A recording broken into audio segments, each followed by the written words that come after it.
I want to welcome everyone who's joined us today, those of you who are watching, those of you who are online. Thank you for joining us.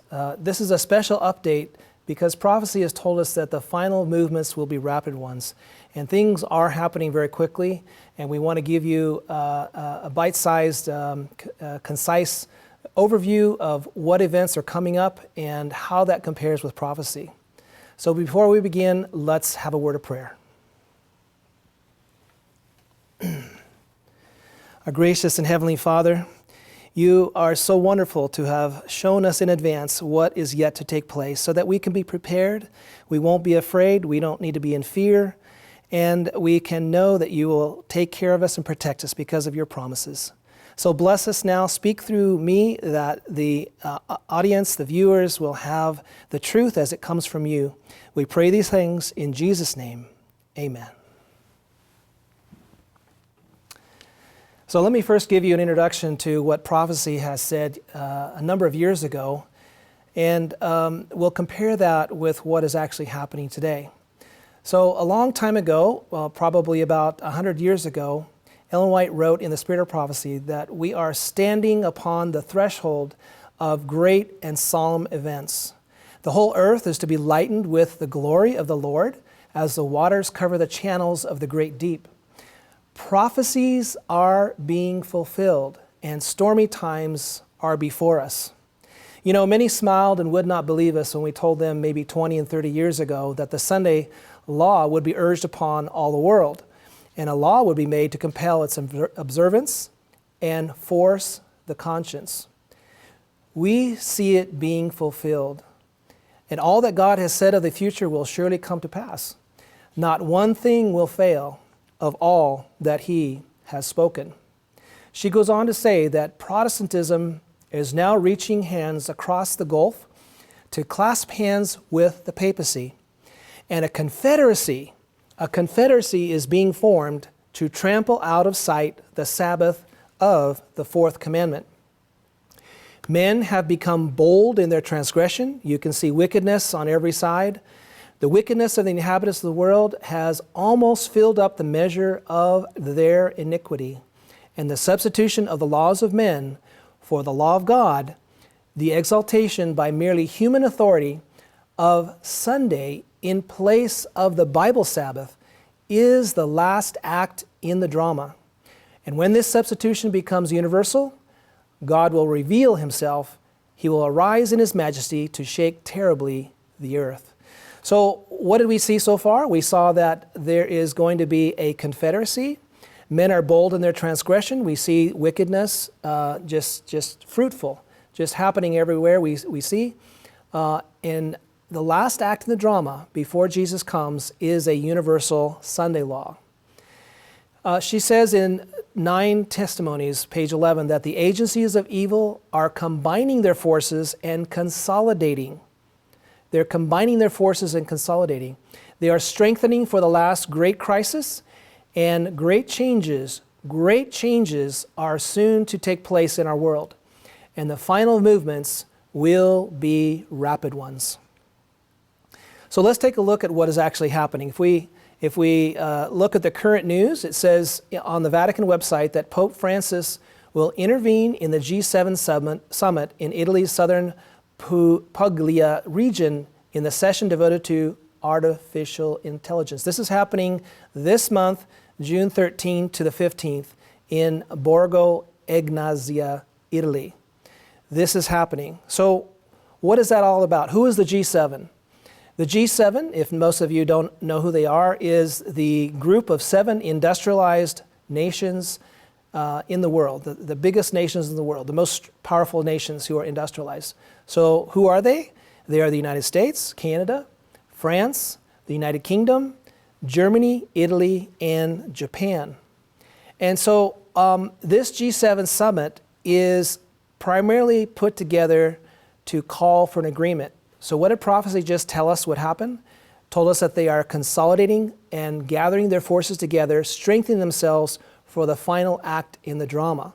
So what they tell us on the website is that the Italian government intends to enhance the contribution given by the Holy See on the issue of artificial intelligence, particularly with the Rome Call for AI Ethics of 2020, promoted by the Pontifical Academy for Life, in a process that leads to the concrete application of the concept of algorithmic ethics, namely giving ethics to algorithms. So the Pope has called for an international treaty, otherwise known as a confederacy, to ensure that AI is developed and used ethically. Now, in the Great Controversy, page 566, she states that while Romanism is based on deception, it is not a coarse and clumsy imposture. So, can we believe that the Vatican is calling for AI to be used ethically? Maybe on the outside, in the outside external world, but I don't believe that they have plans to use it ethically inside their circle. Let's go on. The Vatican's bioethics think tank is called the Pontifical Academy for Life, and it has also led a campaign to engage big tech corporations, academic institutions, and non-governmental organizations to pledge or agree to uphold a set of standards in the ethical development and use of AI. And Cisco Systems is the latest company that has signed on just this week, according to Associated Press.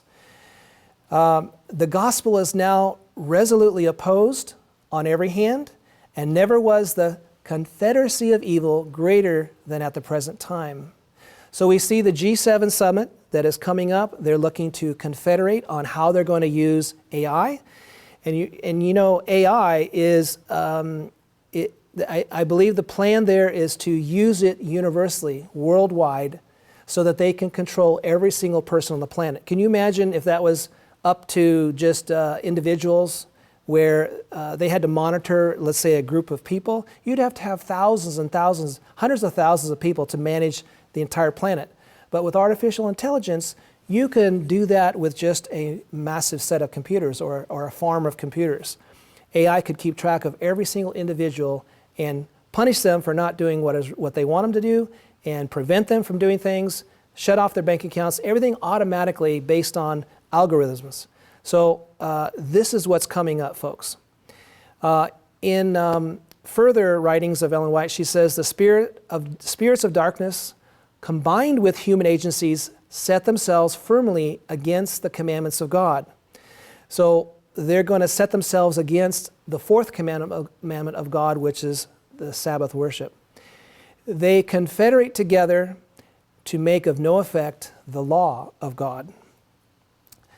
So, you know, go with me to Daniel chapter 11, and if you have read this before, verses 36 through 38, and I looked at it and I thought, I don't know exactly what that means. Well, let's see what it says, and it may be that we have kind of a glimpse of what it might mean.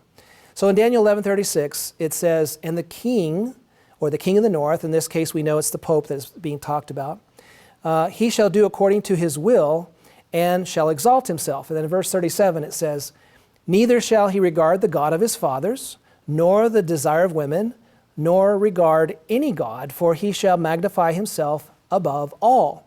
And in verse 38, this is the one that perplexed me. It says, but in his estate shall he honor the God of forces. And a God whom his fathers knew not shall he honor with gold, silver, and with precious stones and pleasant things. So, as I'm looking at what is going to take place with the AI, the G7 summit talking about AI, I'm thinking, could this God of forces, a God whom the forefathers knew not, be AI? Is AI, or artificial intelligence, the God whom his fathers knew not? It could be. Okay, coming up this fall, the Pope will attend the United Nations Summit of the Future on September 10 through 24 this year, 2024. And what is their goal? It says to improve cooperation. There's a different way of saying confederate or agree or let's work together. To improve cooperation on critical challenges and address gaps in global governance. And member states will consider ways to lay the foundations for more effective global cooperation. So what they really mean is they're going to set up a stronger confederacy to force cooperation between all nations. All right, so what is going on with climate change? Last month, May 16th, the governor of California, Gavin Newsom, spoke at the Vatican Climate Summit, highlighting California's climate leadership and called for greater global partnership and urged world leaders to protect democracy against the rise of extremism and in the face of climate deniers. So not only are they asking for global partnership again, or a confederacy, but they are actually want to go one step further and put down anybody who would talk against climate change and actually focus with portraying the truth, presenting the truth.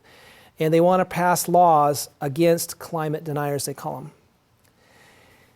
What does it say in Evangelism, page 236? It says, the law of God, through the agency of Satan, is to be made void. In our land of boasted freedom, religious liberty will come to an end. So it's coming to an end, and it's coming to an end quickly.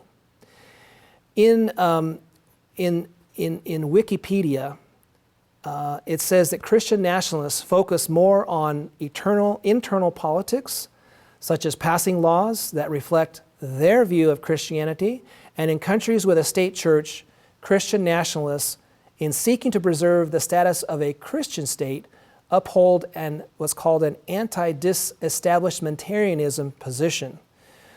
Okay, well, let's dive down into that word for a second. What is anti-disestablishmentarianism? I believe it's purportedly one of the largest words in the English language.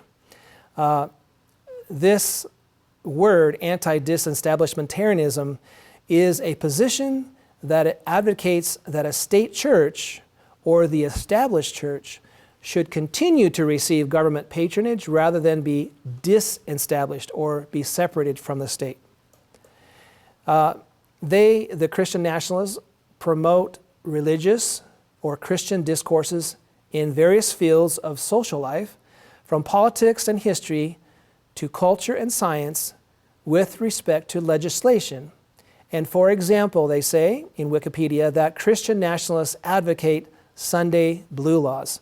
So here, folks, if we get in there and look to see what's happening, if we dive in and investigate for ourselves, we will uncover the revelations that they are revealing to us, or the things that they're going to do. So also we've got to look. We just need to be the watchman on the wall. Incidentally, Christian nationalism is just another fancy way of referring to the combination of church and state. All right, so let's talk about some political leaders that are prominent in the news right now. Everyone knows about Donald Trump. In February 22, he actually spoke at the Network of Religious Broadcasting Convention in Nashville, Tennessee. And there he revealed that in his first term, he paused what's called the Johnson Amendment. And the Johnson Amendment is a bill that prohibited anyone in a church, such as a pastor or lay people, to actually get up front and promote any political narrative, any political position, any political party, on punishment of being de-established as a nonprofit organization, and so they would have to start paying taxes. So he paused that. Okay, this is a very key item. This allows the religious folks to actually start talking politics. In other words, it's allowing them to, it's allowing the church and the state to start coming closer together. He promised to make this permanent so that Christians can speak and do things, in his words, they've never done before. He said Christians have to have a political voice. Religion has more power than men and women. He said to them in this convention, he says, you have such power, but you were not allowed to use that power, and you're now allowed to use it. If I get in there, back into office, you're going to be using that power at a level that you've never used before. Little does he know that how he is predicting the fulfillment of prophecy, where church and state coming back together in the short future will have a powerful impact to silence, censor, de-employ, terminate employment on people, and cut off your bank accounts unless you do what they want you to do. He said it's going to bring back the churchgoer. We're going to bring it back, and I really believe it's the biggest thing missing from this country. He says we have to bring back religion and we have to bring back Christianity in this country. He said, when I was in office, I supported school prayer, and now listen to his next words, which we forced. He forced school prayer. Unfortunately, had to force, he says, into some schools. You would think it would be very easy, he said, but it wasn't. But we did it. He forced it. He says, I signed an executive order to install faith advisors in every federal department and agency so that your voice, the church voice, the religious voice, and the Christian worldview would be heard in the halls of power in Washington and all over the world. It was a very big deal, he said. This is pretty bold, I would say. What we know is that the United States is that power represented by the beast with lamb-like horns. That's in Revelation chapter 13. And this prophecy will be fulfilled when the United States shall enforce Sunday observance. And prophecy does foretell a restoration of Rome's powers. It's found in Revelation 13, verses 3 and 5. It says, I saw one of his heads as it were wounded to death, and his deadly wound was healed. Remember, the deadly wound occurred in 1798 when he was taken out of power by Napoleon's army, went into Rome and actually took the Pope prisoner, and he died in prison. But it says that that deadly wound is going to be healed. It says, I saw as one of his, as it were, wounded to death, and his deadly wound was healed. And all the world wondered after the beast. Then in verse 5 it says, and there was given unto him a mouth speaking great things and blasphemies, and power was given unto him to continue 42 months. Well, 42 months, if you break that down, is 3.5 years. So Rome will be promoted to power to rule the world again as a one world government for 3.5 years coming up. Trump went on to say that when I get into office, I will create a federal task force on fighting anti-Christian bias. Well, those are pretty bold words also to say that if anybody goes against what the Christians want, then there will be a federal task force to go after those people. Well, that means that if you and I don't go along with a lot of their legislation or go along with the Sunday law and worship on Sunday, then there will be a task force that will deal with people like us. Its mission will be to investigate all forms of illegal discrimination, harassment, and persecution against Christians in America. And we will work to reverse the decline of organized religion and church-going in America. Well, you see what he said earlier. He said, I had to force prayer in the schools, and we did it. So his version of getting people to go back to church is also going to be forced. You'll be forced to go back to church, and that day is going to be none other than Sunday. According to the New Yorker magazine, now this is also very disconcerting to me, but according to the New Yorker magazine, on May 9th, 2018, Trump was quoted as calling the U.S. Constitution maybe the worst deal ever. I've seen a lot of bad deals in my life, but this Constitution is a total mess, he said. We need to tear it up and start over. The article goes on to say that Trump was scathing in his remarks about the 229-year-old document, singling out for special scorn its insistence on 3 branches of government. Well, we all know, if any of us have studied the Constitution in the United States, we know that having 3 branches of government prevents a dictatorship from getting out of control. So it's called checks and balances. They check each other and they balance out so that no one branch of government has total unilateral power. But he said that this branches thing is maybe the worst part of the deal. How can that be? If he's elected president, he's supposed to uphold the Constitution, not tear it down, not be against it.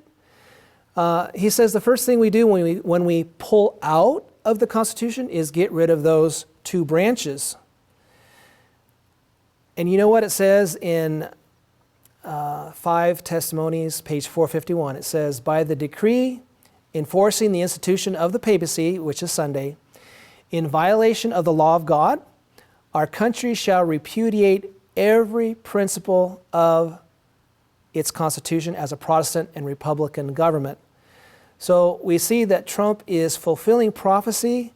He is against the Constitution, according to the New Yorker magazine. I'm not saying it, but I'm just quoting to you what the New Yorker magazine interviewed him in 2018, that he is against the Constitution, and prophecy told us, over 100 years ago, that our country will repudiate every principle of its Constitution. Now, Trump also went on to say that he called the First Amendment something that really has to go. No one in his right mind would put something like that in a constitution, he said. Russia doesn't have it. North Korea doesn't have it. All the best countries don't have it. Well, I tend to disagree with you, Mr. Trump. The best country in the world, the United States, has the right constitution and has that amendment because it preserves liberty of conscience. It preserves the freedom of people to choose whom they will worship based on their own conscience. And let me also say that the Christian nationalists are saying that the United States is a Christian nation, or they're referring to a Catholic Christian nation. And this is where they're also wrong. It was not founded on Catholic Christian principles, but it was founded on the freedom that people could worship any way they want to. They would not, in a church-established religion would not be formed by the state. That's what this nation was founded on, is the freedom to worship the way you want to and I want to. So what does the First Amendment say? This is very important. It says, Congress shall make no law respecting an establishment of religion or prohibiting the free exercise thereof. So they can't establish a single church or stop us from worshiping or abridging the freedom of speech or of the press or of the right of the people peaceably to assemble. So they can't stop us from going to church each week, to assemble. This is a fundamental right just born in us innately that God has given us. And this Constitution is simply upholding that right. The freedom to talk without being censored, freedom of the press, and the right of the people to peaceably assemble and to petition the government for a redress of grievances. So I have to say that Donald Trump kind of makes for a perfect Pope vice president. He's the perfect double. He could be an exact copy of the Pope, or you could call him a perfect mirror image of the beast, because he is forming or gathering together church or religion and state to enforce what the religion or the religious side wants. And this is what the papacy is all about. The Pope himself is both the Pontifex Maximus, or the king, and he is also the priest. He's the high priest who holds the number 666. So Trump wants to unite church and state, and he is against freedom of speech and against freedom of religion or the right of the people to peacefully assemble for worship if he is against the Constitution and the First Amendment specifically. All right, let's move on to a security strategist. His name is Michael Waller. He was just recently interviewed by Tucker Carlson. And he goes on to say in his interview that Congress is funding things that they know are unconstitutional. The Justice Department is enforcing things that its lawyers know are unconstitutional. And now you have the Transition Integrity Project writing the whole orchestra for the transition after November of this year to rip the Constitution to shreds. So here we have another individual who has worked for the CIA, he's worked for the government, and he's a security strategist now And this is what he is revealing to the world, is that they have plans to rip the Constitution to shreds. All right, stay with me. We're almost done. We're going to talk about Project 2025. If you haven't heard about that, that is also another playbook that has been put together by the Heritage Foundation. And they have a playbook that they want the president and the government to follow once they are elected. And this playbook is for the first 180 days or the first 6 months of the president's term, which means this coming January through June, they want these things to take place. And I'm not going to go through the whole 180-day playbook because there's a lot in there, but I want to focus you on one important topic, and that is their plan to pass a Sunday law within the first 180 days. In their mission statement, I'm going to read about halfway down. It says, "The Judeo-Christian tradition, stretching back to Genesis, has always recognized fruitful work as integral to human dignity, as service to God, neighbor, and family. And Americans have long been known for their work ethic. While it is primarily the culture's responsibility to affirm the dignity of work, our federal labor and employment agencies have an important role to play by protecting workers, setting boundaries for the healthy functioning of labor markets, and ultimately encouraging wages and conditions for jobs that can support a family." Okay, they go on to say that in chapter 18 of their Department of Labor, that God ordained the Sabbath as a day of rest. Can you imagine that? This is a secular document, and they're talking about Sabbath rest.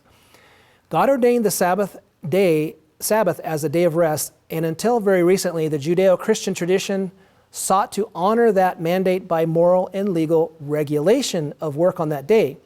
Moreover, a shared day off makes it possible for families and communities to enjoy time off together, rather than as atomized individuals, and provides a healthier cadence of life for everyone.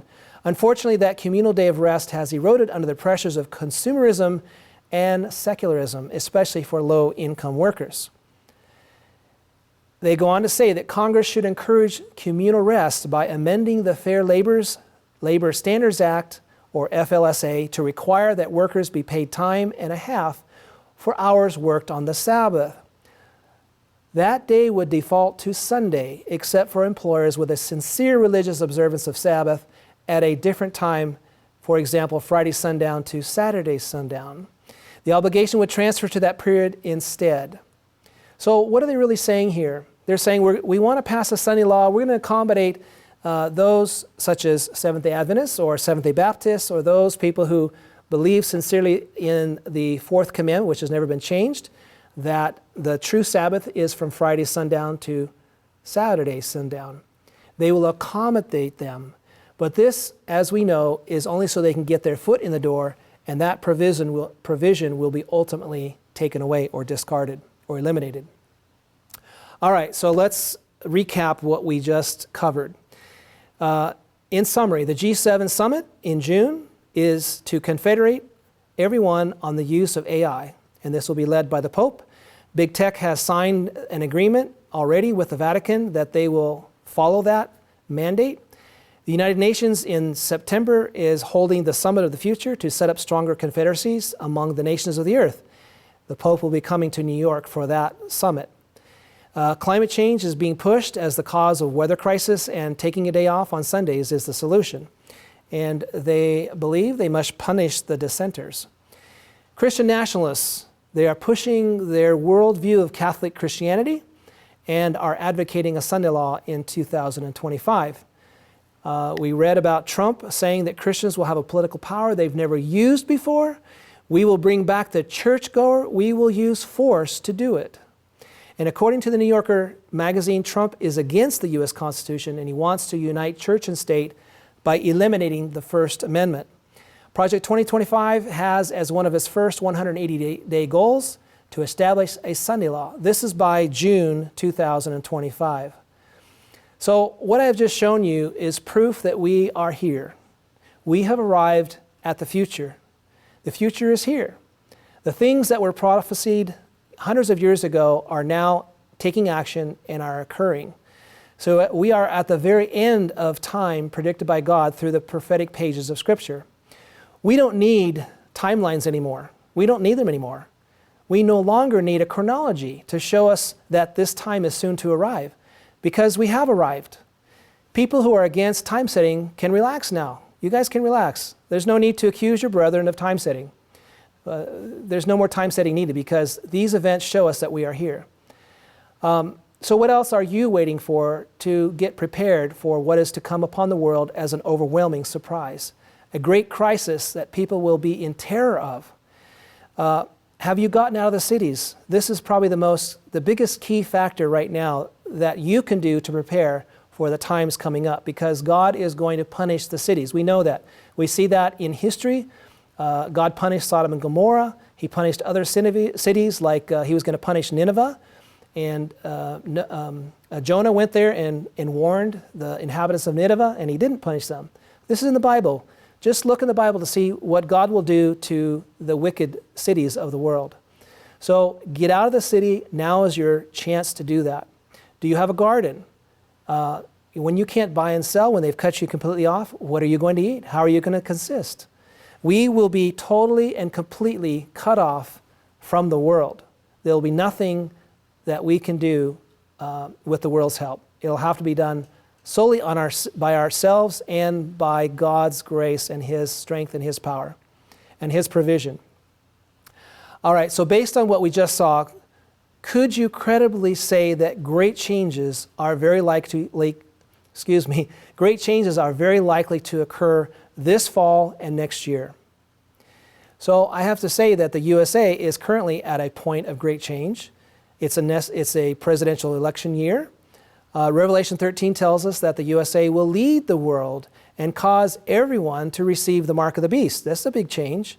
It says, and he, the United States, causeth the earth and them which dwell therein, or everyone, to worship the first beast, which is Rome, the papacy, whose deadly wound was healed. Revelation 13, verse 12. So, can we say that great things are likely to occur? In volume 9 of the Testimonies, page 11, it says, great changes are soon to take place in our world, and the final movements will be rapid ones. So how can you prepare? How can I prepare? How can we prepare? Spiritually, personally. I have to tell you that if you are not totally committed to God, you will not survive. There's going to be so much confusion, so much chaos, bloodshed. You'll be ordered to obey. And if you are not solid on your commitment to God, you will not survive. You will give in. In Matthew 22:37, Jesus said, thou shalt love the Lord thy God with all thy heart, and with all thy soul, and with all thy mind. He's asking us to be totally committed. And in addition to that, we must be totally dead to self. We've got to die to what we want, to what you want. Think about the things that you enjoy, the conveniences that you have, the things that you want to do. Is it what you want to do, or are you getting prepared to meet your God? In Matthew 16:24, Jesus said to His disciples, He said, if any man will come after me, let him deny himself and take up his cross and follow me. This is what we must do to be prepared for the overwhelming things, overwhelming crises that are going to occur in the world coming up. You must be thinking, preparing, and moving into a place in the country now. Now, not next year, not when you get around to it, because it takes time to move. We all know that it takes time to move. If you've ever moved from one house to another, from one place to another, takes a lot of time.